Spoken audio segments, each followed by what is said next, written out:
आखाती देशांमध्ये सुरू असलेल्या युद्धाचा परिणाम आता थेट स्थानिक व्यवसायांवरती होताना दिसतोय।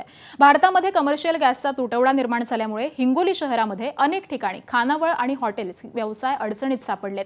गॅस पुरवठा विस्कळीत झाल्यामुळे अनेक हॉटेल्समध्ये आता चुली पेटवून स्वयंपाक केला जातोय। गॅसच्या तुलनेमध्ये चुलीवरती स्वयंपाक करण्यास अधिक वेळ लागत असल्यामुळे ग्राहकांना सेवा देण्यामध्ये उशीर होतोय आणि याचा थेट परिणाम व्यवसायावरती सध्या दिसून येतोय। दरम्यान याचा आढावा घेत खानावळीच्या संचालकांसोबत बातचीत केलेली आहे आमचे प्रतिनिधी माधव दिपके यांनी। पाहूयात। मी हिंगोली शहरालगत असलेल्या गावठी हॉटेलमध्ये आहे।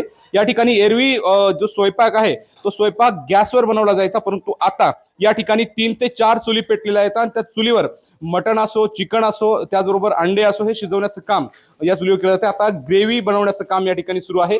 या हॉटेलचे व्यावसायिक रेस्टॉरंटचे मालक इथे आहेत। मला सांगा, तुम्ही किती तुमच्या हॉटेलमध्ये सिलेंडर दररोजचे लागायचे, आता पुरवठा बंद आहे, काय परिणाम झाले आणि किती चुली पेटवल्या तुम्ही? तर आम्हाला पहिल्या 4-5 टाक्या लागायच्या गॅसच्या। तर सध्या गॅसचा कमर्शियल टाकीच भेटणं झाली आम्हाला। तर सध्या कस्टमरला सुविधा भेटणं झाली, एकदम फास्ट ऑर्डर भेटणं झाल्या।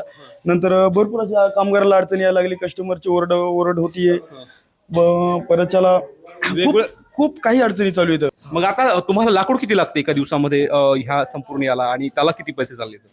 लाकडाला आपल्याला जवळपास 100-150 किलो लाकूड जास्त पण 1.5 क्विंटल आरामशीर लागायला लागले। माधव दिपके, एबीपी माझा, हिंगोली। एबीपी माझा, उघडा डोळे बघा नीट।